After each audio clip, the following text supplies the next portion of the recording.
Hello again, everyone, and welcome back to the Frontline with Joe and Joe. Joe Pasillo, as always, joined by Joe Resinello. And once more, dear brothers and sisters, let us go in to the breach on the Veritas Catholic Radio Network. 1350 on your AM dial, 103.9 on your FM dial, serving the New York metropolitan area, spreading the truth of the Catholic faith. Please be sure to download the Veritas Catholic Radio Network mobile app so that you can have access to all of our station's content. And also, if you don't mind terribly, help Joe and I out wherever you find us on social media, on the Frontline TV, in particular on YouTube. That's the primary station we're trying to build up. We passed 61,000 subscribers. We have a really nice audience there, and it's growing. It's thanks to all of you. So whatever you could do, like, subscribe, share, and do all that fun stuff. So usually we're Joe and I, when we're doing our interviews, we're interviewing authors, those obviously who have written books, primarily in America, Sophia Institute Press, Ignatius, and the like, St. Paul Center. Today, we have an important conversation, and we have a special guest with us, Father Jakub Debicki, and he is a Ukrainian priest, and he agreed to come on the show and take from his day to join us to talk about what's going on in the Ukraine. He is a missionary priest. So that'll be our topic for today: the church in need, Ukrainian Catholics on the brink of what could potentially be Russian occupation. So, Father's got a lot to say, and we want to talk to him about it. And with that, I am going to hand it over to Joe Resinello. Father, first off, it's great to see you. I know Father from New Jersey. He would come and spend some time at my parish. I go to a Polish-American parish. He was ordained in Poland, and he knew my pastor. And as he would come, he would tell us about his work in the Ukraine, which is fascinating. And as Joe Pasillo rightfully said, a lot is going on in the Ukraine now geopolitically. So we want to hear a little bit about that. But first, we always begin with prayer, because all good things start with the prayer. And this is obviously a very good thing. So, Father, would you lead us in a short prayer? Yeah, of course. I have just finished my charismatical renew group, so we were praying. We were praising the God, and I think that Holy Spirit will lead us on this meeting. And let us pray together to our Father in heaven to help us in that meeting. Our Father, who art in heaven, hallowed be thy name. Thy will be done on earth as it is in heaven. Give us this day our daily bread, and forgive us our trespasses, as we forgive those who trespass against us. And lead us not into temptation, but deliver us from evil. Amen. Holy Spirit, lead us. Amen. He's never let us down, and he won't let us down now, Father. There's no doubt about it. I guess a good place to start is, how did you end up in the Ukraine? I remember you telling me that you wanted to be a missionary priest and your bishop sent you there. The story is very similar to like Mother Cabrini. She wanted to go east, and the Pope said, no, you will go to America. You have a similar story like that. You didn't think about the Ukraine. You wanted to do some missionary work, and your bishop sent you there. Could you give us a little background on that? Yeah, it was quite a funny story because, I was born, as you said, in Gdynia in northern Poland. And after finishing high school, I went to seminary in Gdańsk. I was ordained in 2010. And after a few years in my home diocese, I found out that I wanted to serve as a priest in a different country, a country where there would be a need for priests. Much greater than they need us in Poland, because in Poland we've got big parishes. You've got about sometimes 2, 3, 5 priests in one parish, so it's okay. And I was looking for the place where can I serve the people who are in need. So I was talking to different bishops. For example, in France, I was meeting my friend who is in nearby the Paris, and he's the pastor. Can you believe?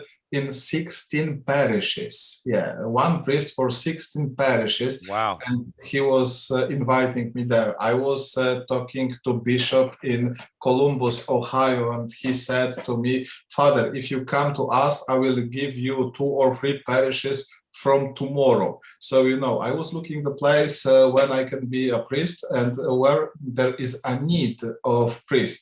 And I know in some areas in, for example, New Jersey, people need priests, but, people have own priests. But I was looking for a place that people will need a priest. They will really need a priest, let's say that, yeah. And so that I was looking for a diocese like that. And I have some talks with the bishops. And when I came to my bishop, and he said, okay, Father, I can understand. Of course, it's a beautiful idea. I know there are people who need a priest and all things like that. But he said, but you are a young priest. You have to serve in our diocese. If you want to go to France or to United States, and I want to say, because I know those languages, so I wanted to go in those countries, yeah. And my bishop said, okay, I can understand, those languages, you can serve people there. It's a beautiful idea. Of course, I can support you, but you are a young priest and you have to serve in your home diocese for another few years. And after a few years, I will let you to another country. But Bishop from Lviv just called me and he said that he needs a priest. And if you want to go to Ukraine, you can go even tomorrow. So I wasn't prepared for that because, I wasn't thinking about Ukraine. I was thinking about other countries, as I told you. And this was a huge surprise. But I am quite stubborn. So I said, oh, Your Excellency, I have to think about it. And I was waiting another month and I came to him and I said another time, this story that I want to go to France or to United States. And he was, oh, yes, of course, beautiful idea. But Bishop in Lviv is looking for a priest. If you want to go there, you can go tomorrow. And those talk we were talking like this every month. And when I knew that I have to make a decision, I have prepared 2 documents that I want to be a missionary priest, and I started like always. Bishop, like always, said, of course, in few years. Then I took another document and said, okay, so I will go to Ukraine, and Bishop signed it and said, okay, welcome you next month. Come to me, and we will prepare all the documents. And after that, I called my friend who is from my diocese, and he is now here in Ukraine, and he went here 2 years before me. And I called him and I said, John, can you tell me how is to be a priest in Ukraine? Because I'm going to you. He started because I made a decision, and then I started thinking, oh my God, what have I done? What have I done? Yeah, what's funny, Father, is that Joe mentioned earlier at the top of the show is that, he met you in New Jersey. So the immediate question in my mind is, where are you most better serving, in New Jersey or the Ukraine? Because we kind of need you in this godforsaken state too. But let me not go there, because we could probably spend hours on how bad New Jersey is. But obviously, you got the call and you went. Did you know? Now I heard you mention you were talking about France. Obviously, we know you know English. Obviously, we know you know how to speak Polish. How similar of a language is the Ukrainian language? And was it rough for you to have to learn the language, or did you learn the language? No. Because as I told you, I was learning at school French and English language. I have family in Germany, so I know a little bit German, but Ukrainian language was something new for me. Of course, there are some people from Ukraine in Poland, and I met them before. But when they are in Poland, they speak Polish. When I came to Lviv here there are a lot of people who speak Polish. So it wasn't a problem for me to communicate. And, when I was living here, I live here, so I tried to talk to them. And it wasn't so hard. But the first thing which was very hard for me was reading and celebrating the Mass. Because, in Ukraine, we have Cyrillic alphabet, like in Russia. And when I opened those books, I made a big eyes and oh my God, what is that? So I had to start reading in the Cyrillic alphabet, and I have to learn this. So speaking was quite okay. It wasn't so hard, but reading and celebrating the Mass in Ukraine, it was something hard. All right. Thank you for that, Father. You're listening to the Front Line with Joe and Joe Pasillo, Joe Resinello. We're in the breach with Father Jakub Debicki, and he is a missionary priest in the Ukraine, and we wanted to talk to him about the state of the church and what's going on, or, as far as he could tell in that part of the world. With that, I'm going to hand it over to Joe Resinello. Now, obviously, you're a Polish priest. How did the people there receive you? I mean, I don't know, like, the cultures. I mean, I know the Polish culture in America, but how did the Ukrainian people receive you when you got there? It was very nice because we have to understand the situation here. First, Ukraine was a part of Soviet Union. So religion wasn't something popular, let's say that, in diplomatic way. There was only 2 churches here in our area which were opened and where people could pray. And this was atheistic country, Soviet Union. So churches were closed, were destroyed. For example, one of my churches was destroyed. Another one was prepared as I forgot the word. It's okay. Okay. It was converted into something else. Yeah. Okay. As barn for cows, Okay. Sure. Horses. And something like that. So when I came here, people was very kind for me because first they knew that after Soviet Union there was a problem with the priests. There was no priests here.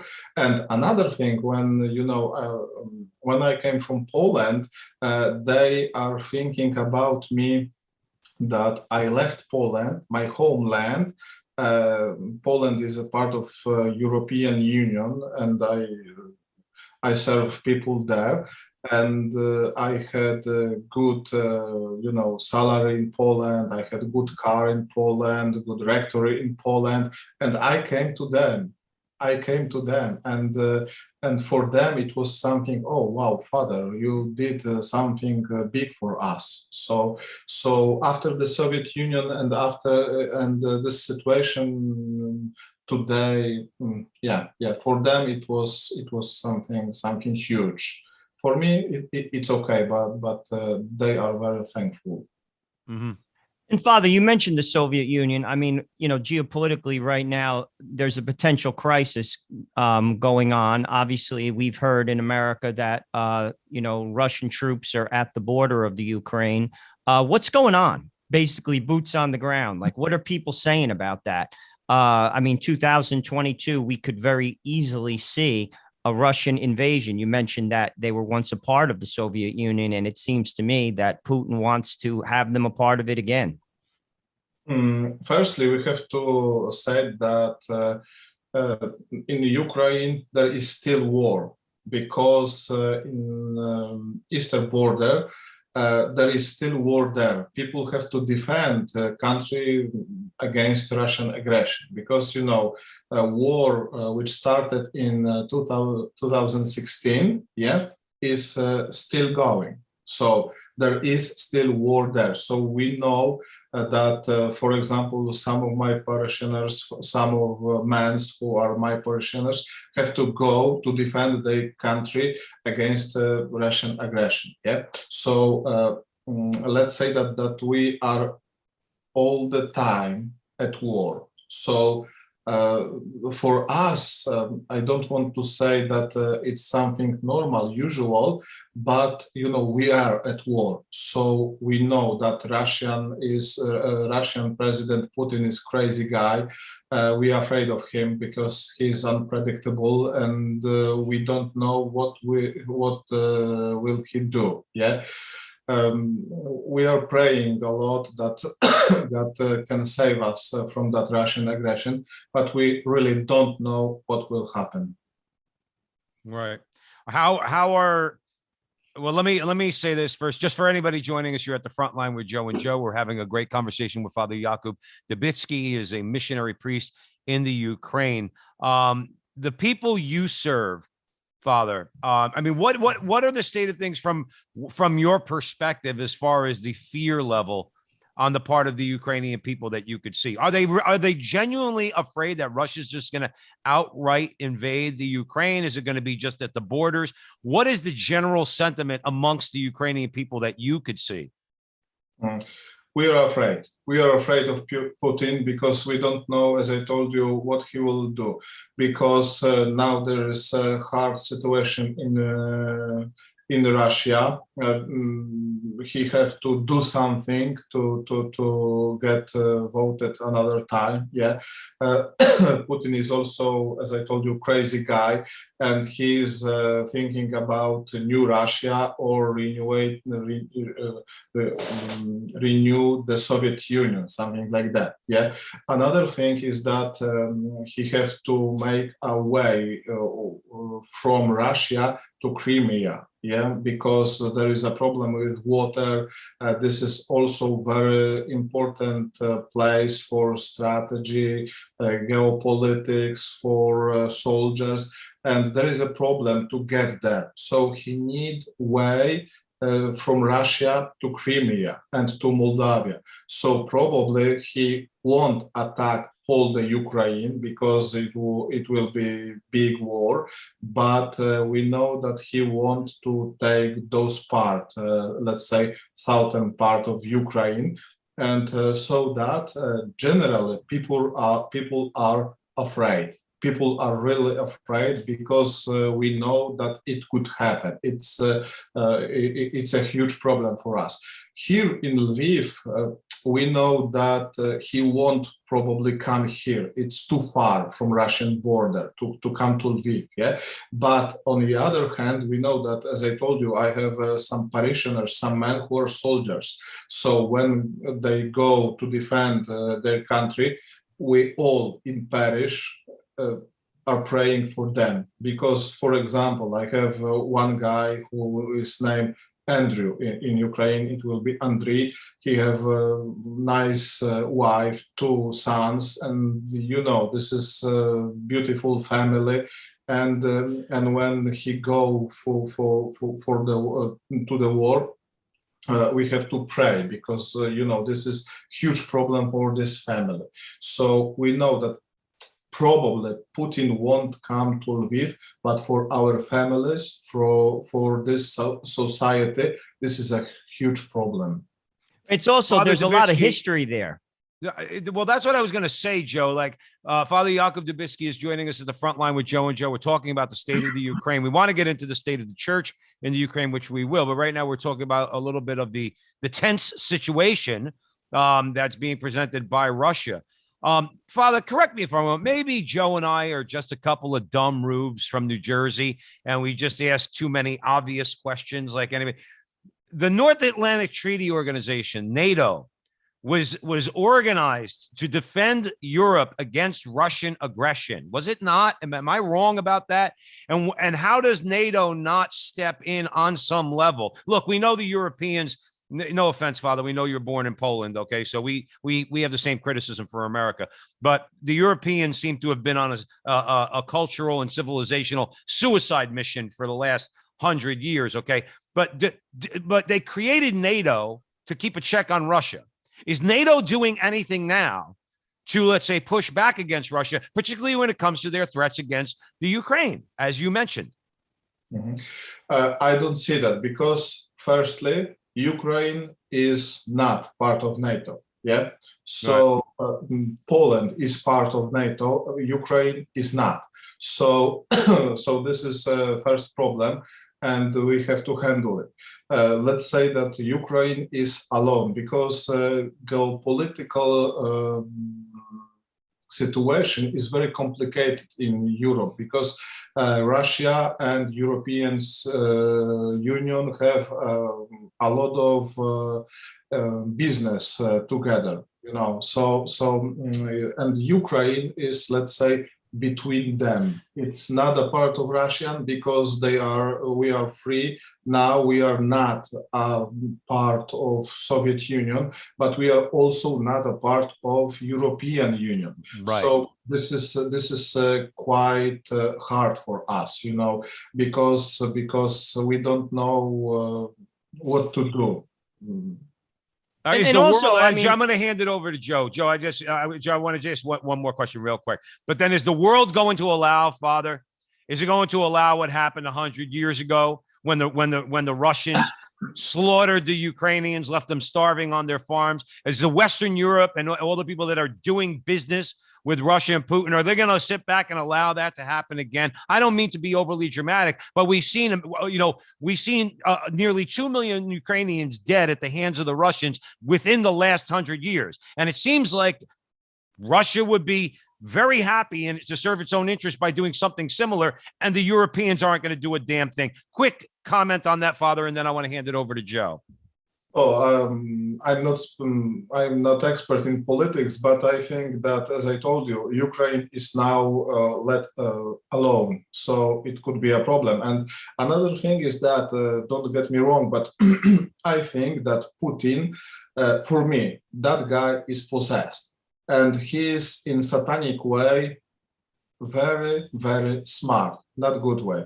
In satanic way, he is very smart, and he really knows what to do with Ukraine to get what he wants. And this is the problem. I think that it's not only politics. I think that this is something more in that.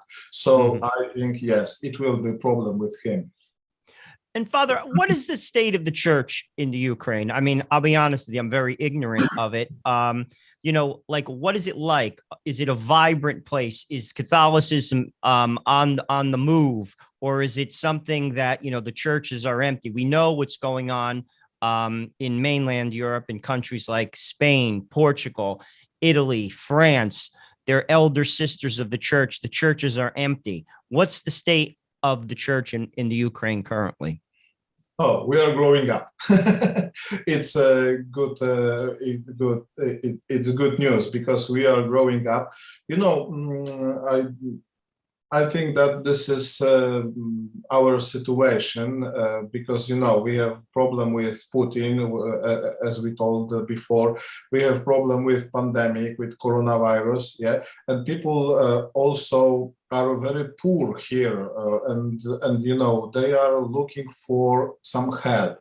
But the very interesting thing when I came here more than 5 years ago, I was thinking that, okay, I'm going to poor country and I have to support them. Yeah, I have to collect funds and I have to do charitable things. I am running a kindergarten. I am opening the school. I am doing a lot of things with those children. But I'm here for 5 years, and I think that I see that the most important thing is spiritual way of spiritual, something spiritual, or let's say that. Yeah, because when I came here, I was thinking about, as I told you, charitable things. But now I think that Jesus is much more important in that, because, you know, those people always was very poor. Those people, as you told before, always had problem with Russia. And for us here, it's maybe nothing new, but I know that those people here are looking for something more. They don't need money. They don't need something big. They need Jesus Christ. And you know, when I started when I started serving in this parish, I started to give people hope, give people spiritual life. I was, you know, I'm laughing that my people are not in standard. We are not a standard way parish. Yeah. For example, all of my parishioners have my phone number, and if they have to confess, they can call me, and they can come to rectory, you know. And I see that people need that. They need to speak to the priest. They need to confess. I have also, as I told you, charismatical renew group. We are praising God, and I have some people who are coming to me with another problems. And you know, I see the most important thing here for us, Catholic Church in Ukraine, is to give Jesus Christ. No, not only charitable things, you know, but Jesus Christ and spiritual life. And I think this is our place here in Ukraine.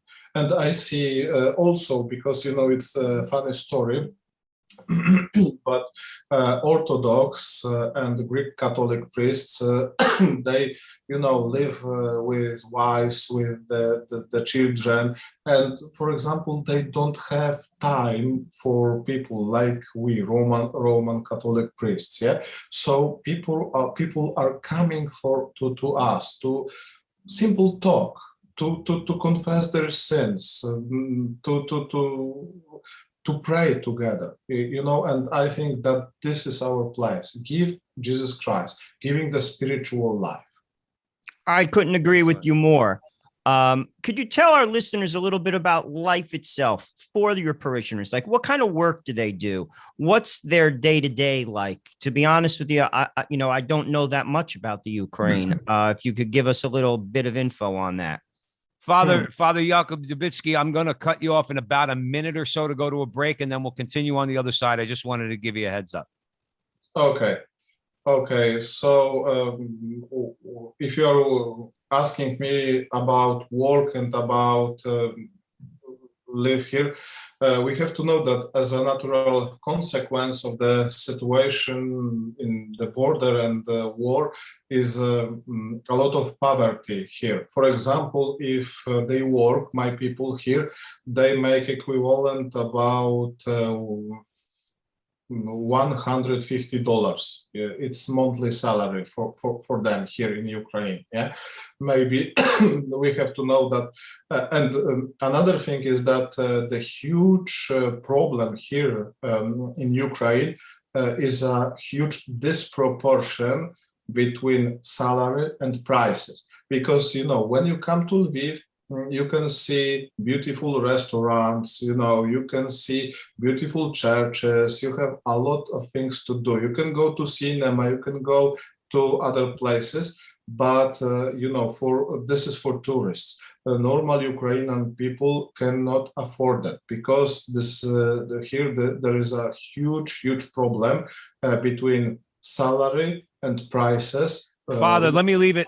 I want you to come back to that on the other side of the break. I think that's very important for our listeners to know. So we are being joined by Father Jakub Debicki. He's a missionary priest in the Ukraine, joining us here at the front line with Joe and Joe on the Veritas Catholic Radio Network, 1350 on your AM dial, 103.9 on your FM dial, serving the New York metropolitan area. Please be sure to download the Veritas Catholic Network mobile app so that you could have access to all of our station's content. Please be sure to follow Joe and I on Facebook, YouTube, primarily the Frontline TV, the Frontline TV. We'd really appreciate a like, subscribe, share, all that fun stuff. So we're with Father Jakub Debicki. We're going to take a break. We'll be right back. Don't go anywhere.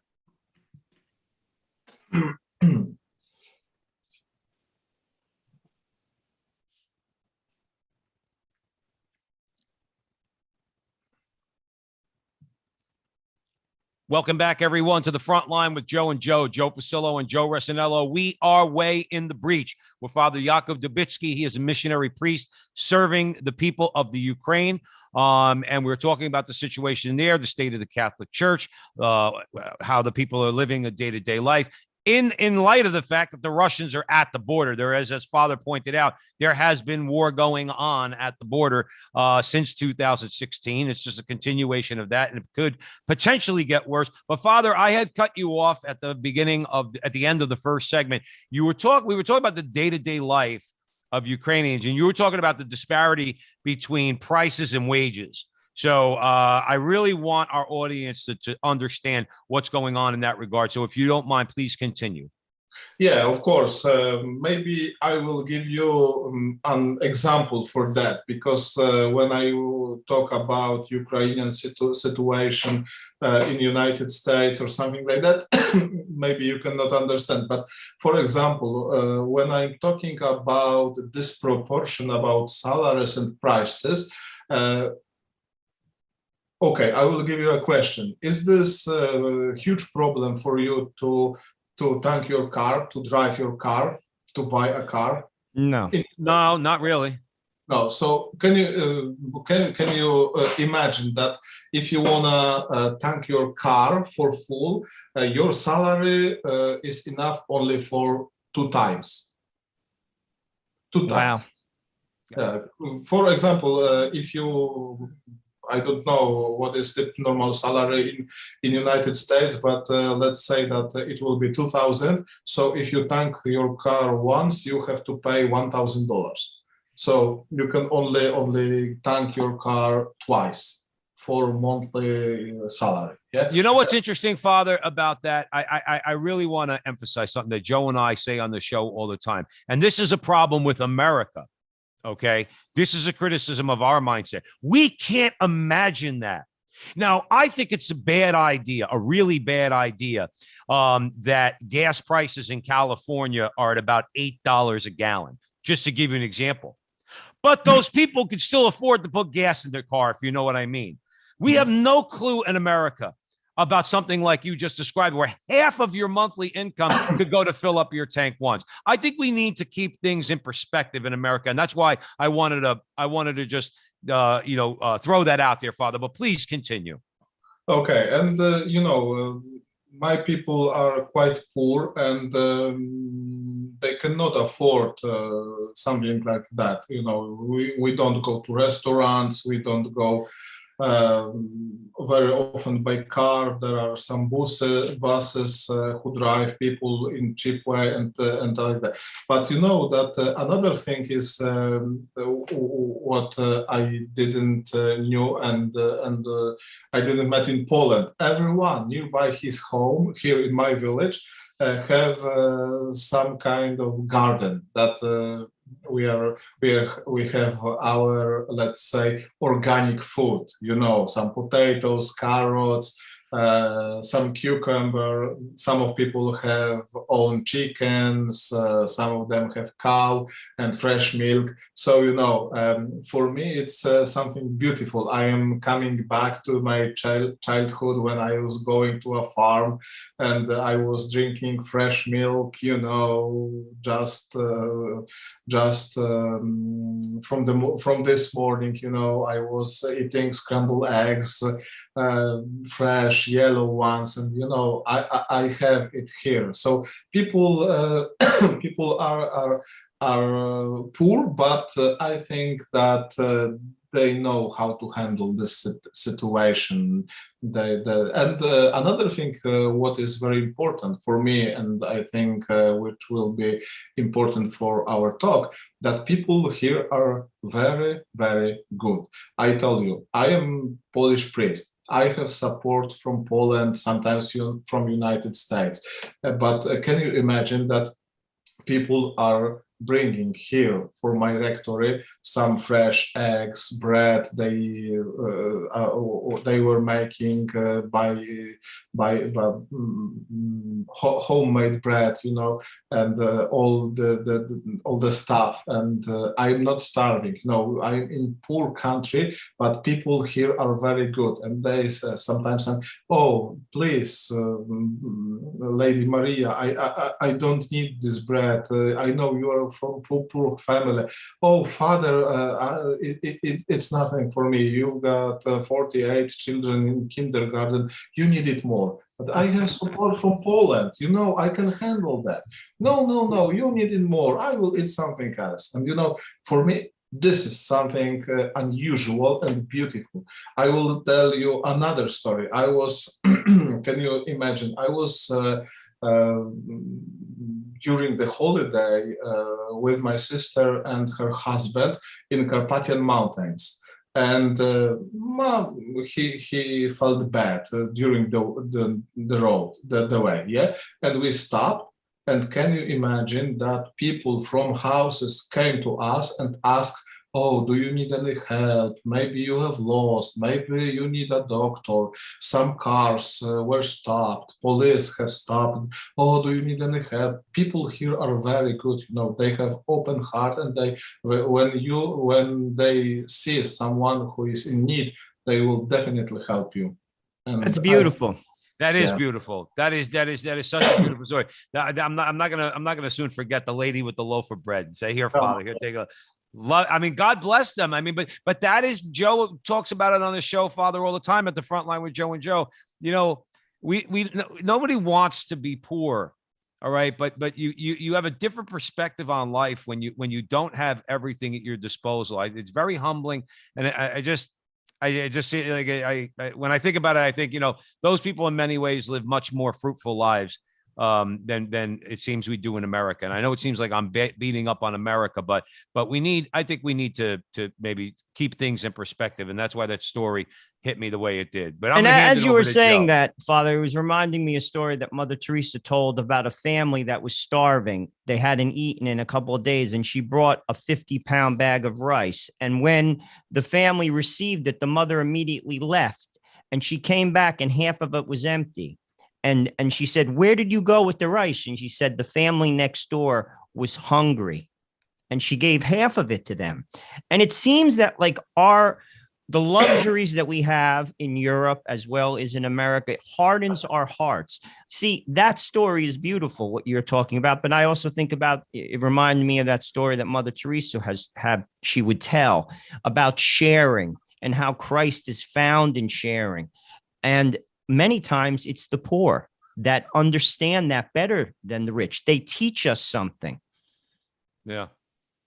And to be honest with you, I think sometimes too, the responsibility of people, we've been given so much, and we lose sight of that. It's so easy to lose sight, but when we lose sight of that, we lose sight of Jesus. He's there in front of us. All we have to do is extend a hand.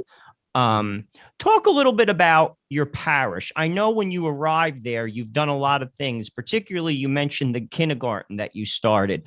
I've seen a lot of pictures of it. What's going on with that? Because I think it's been a big help to the community where you serve. Yeah, I wasn't the founder of the kindergarten. Priest, Father Zdzisław, who was here before me, he started this kindergarten. I'm just continuing and growing. Let's say it's growing up now, because, you know, we know that the problem here is also with with Christianity. As I told you, this is country after Soviet Union, and people have faith, strong faith in their hearts, but they have to also know more about God, and so that we started with the kindergarten, because for those children we can be like father or like mother, because I have two nuns who are cooperating with me. I can say it now, there will be a vicar priest in my parish, because we are still growing up. So we are taking care about 48 children in our kindergarten. We have school, and we are teaching catechism, because we know that only Jesus can give them hope. And to conclude, we have two things to do. Firstly, we are giving hope, we are giving Jesus Christ, and secondly, we are giving those children childhood, because the situation of war and poverty is very complicated, yeah, and we have to give them happy childhood. And this is what I want to say. When I came to this parish 5 years ago, it was, let's say, standard, typical Catholic parish. Yeah, of course, there was a confession, there was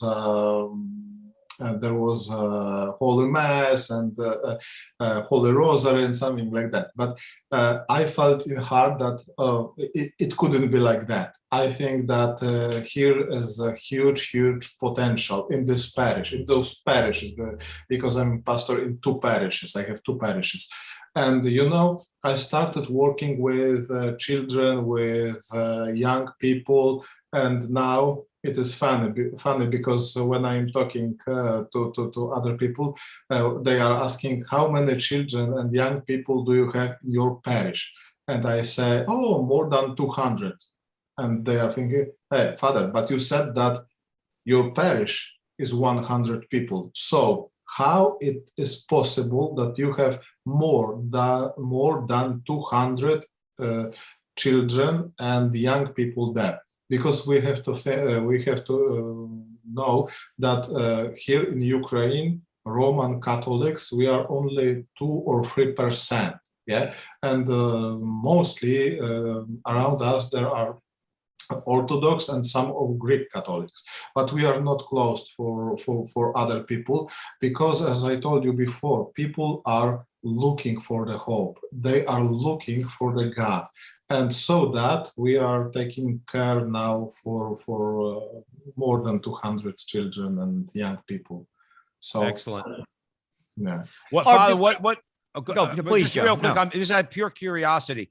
The parents of these kids. Number one, how is what you've been doing affected them and help them as parents? Also, I'm very curious. What is the main source of employment? You mentioned the meager wages, but what sort of work do people in the Ukraine in your area, like what are they mostly involved with?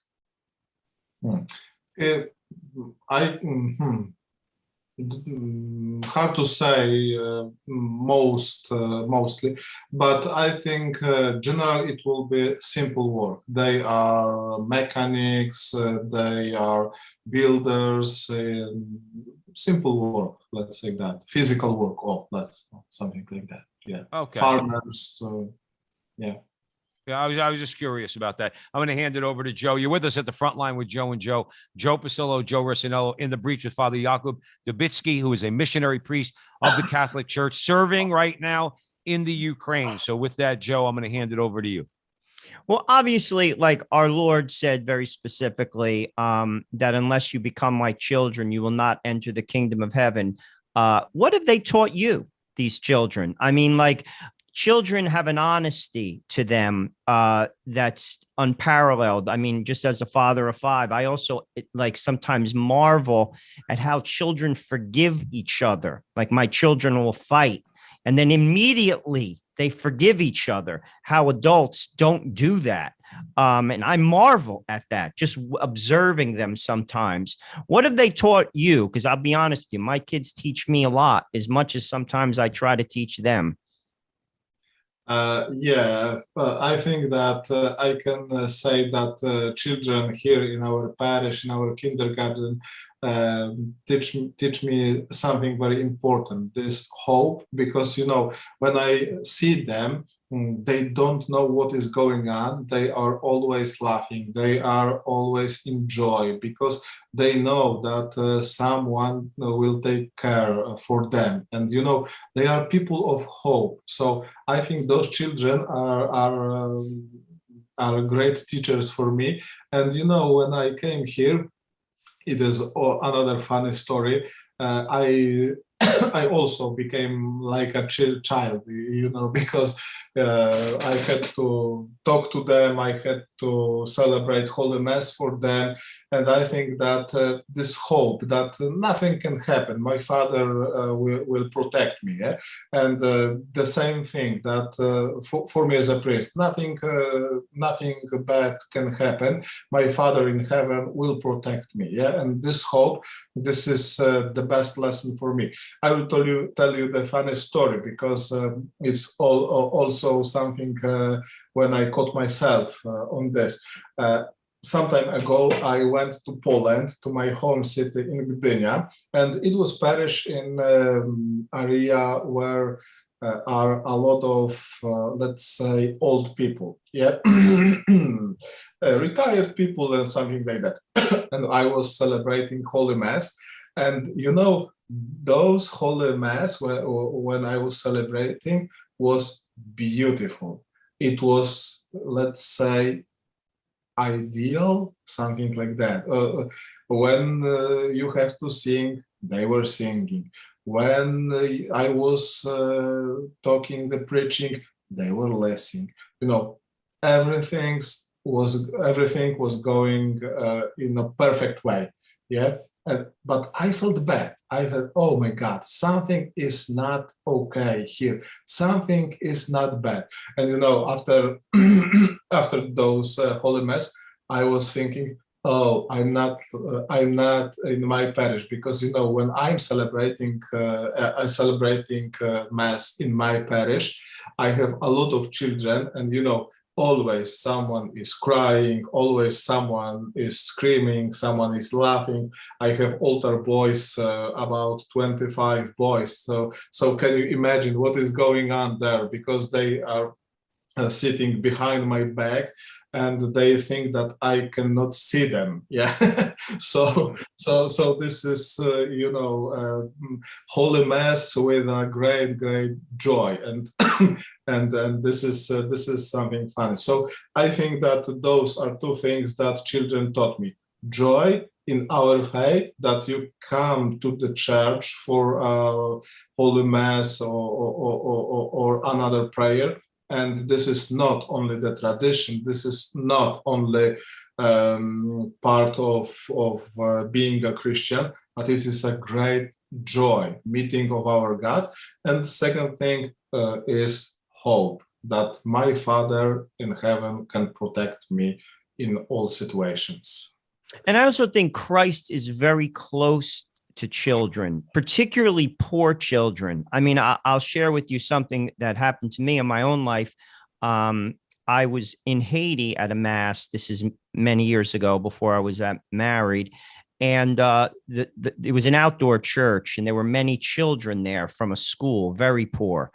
And the Mass began, and there was a big statue of the Sacred Heart, and they began to sing. I mean, like 300 kids. And I was just like, oh my God, like God is here. Like, I mean, like, I'm not even kidding. It actually almost like was a hard wind that blew me over, because they were poor children and there was a huge statue of Christ. And I was just like, holy Christopher Columbus, I can't even believe this. Like, there's something to that. That we miss, I think. Again, it's our own lives. We get caught up in them, that we just miss that. But Christ is there. and in a tangible way.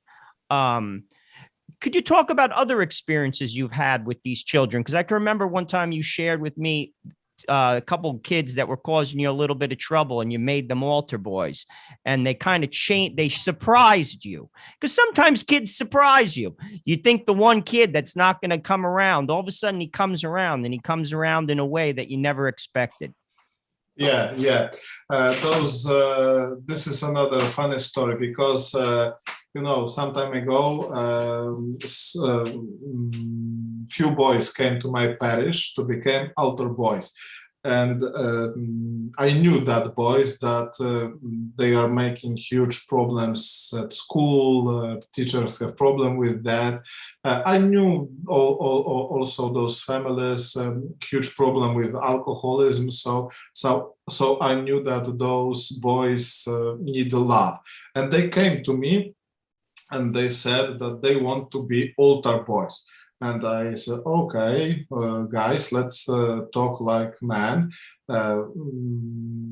Why you want to be altar boy in my parish? Because you are Orthodox, you have never been on our Holy Mass. And what happened to you that you wanted to be our altar boys? And they said that another boy who goes to one class with them said about our parish, and I am telling that now, that he came an apostle of them, that he is apostle at school. He is talking about our parish, and that this is a place for children, for young people, because we have to know that Orthodox and Greek Catholics are very traditional. You cannot, during the Holy Mass, you cannot, smile, you cannot talk, you cannot, you have to keep your child like this, to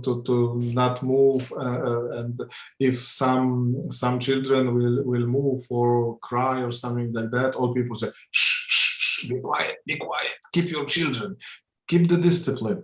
And in our parish we have another experience. We let children to feel free to come to Jesus Christ, and we are not screaming for them. No, and those boys came to me.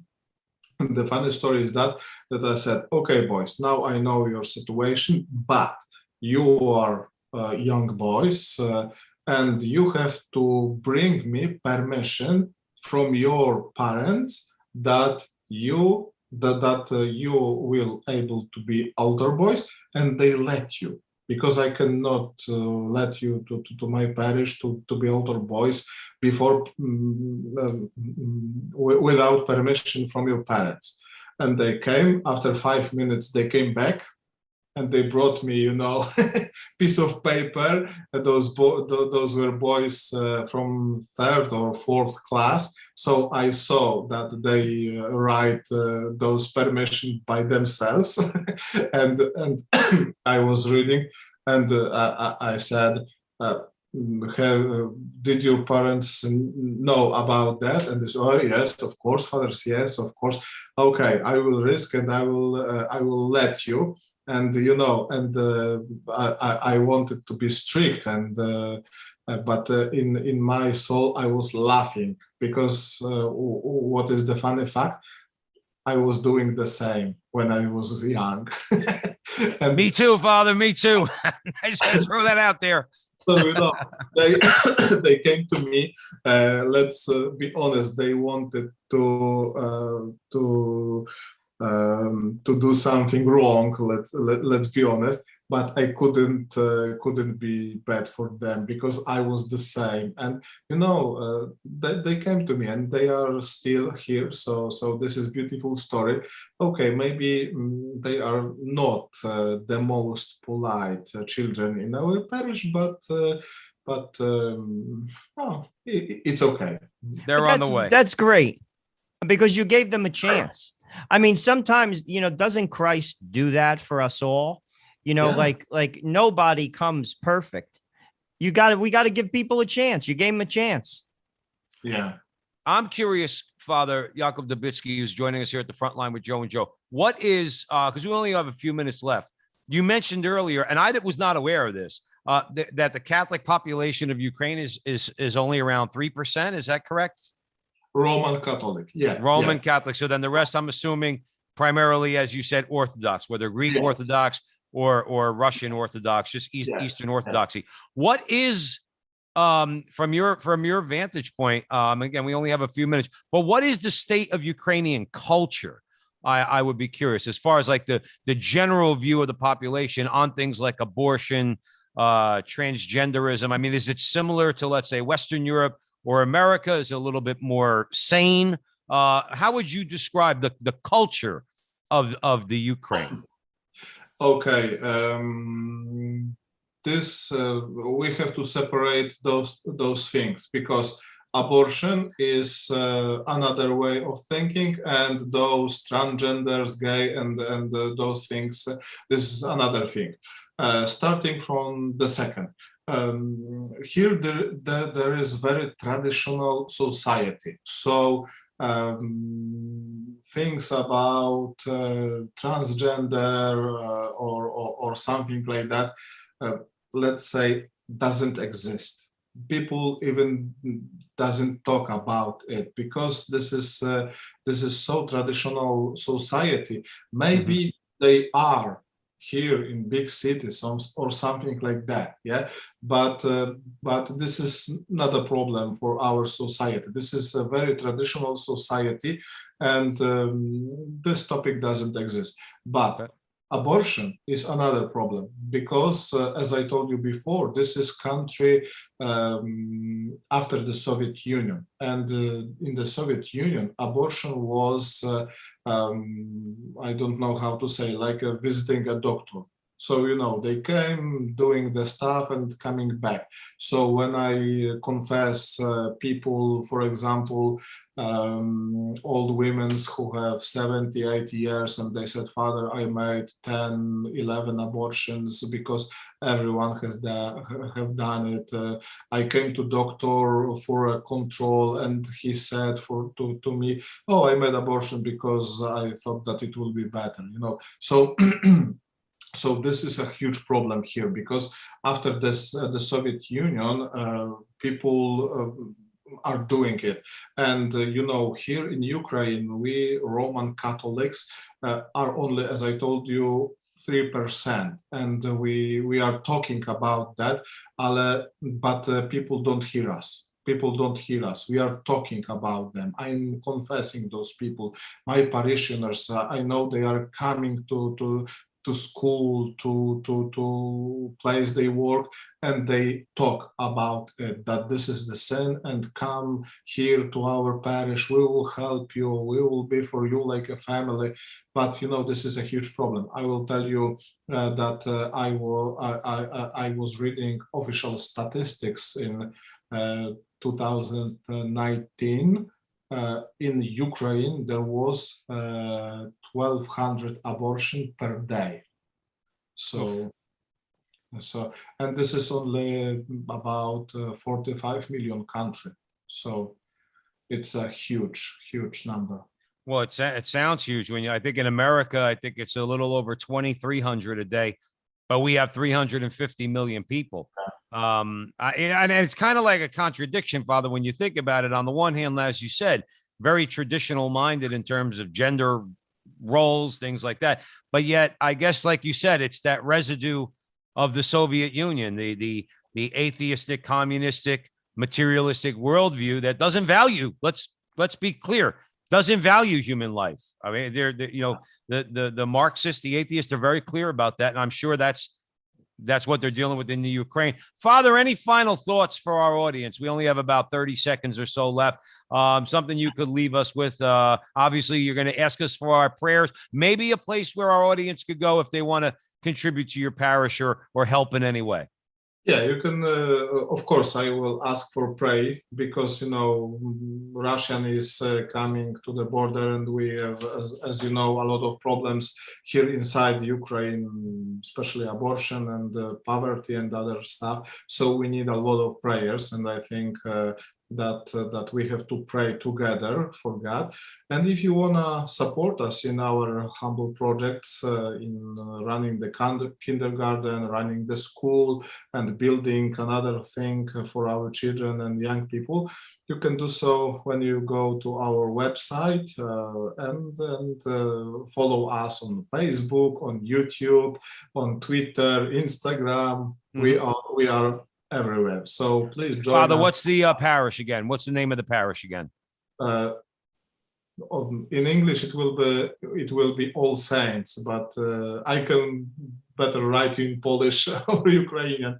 Father, you send us an email with the link, and when this is available for podcast, we'll put in the link. We have to leave it there. We want to thank Father Jakub Debicki for joining us here at the Frontline with Joe and Joe. And we want to thank you all out there for joining us on the Veritas Catholic Radio Network, 1350 on your AM dial, 103.9 on your FM dial, spreading the truth of the Catholic faith to the New York City metropolitan area. Please be sure, as I mentioned earlier, download the Veritas Catholic Network mobile app so that you could have access to all of our station's content. And if you would, visit the Frontline TV on YouTube. That's where you can like, subscribe, share, and support Joe and I there. And remember, until the next time, that our conversation is your conversation, and that conversation is going on everywhere.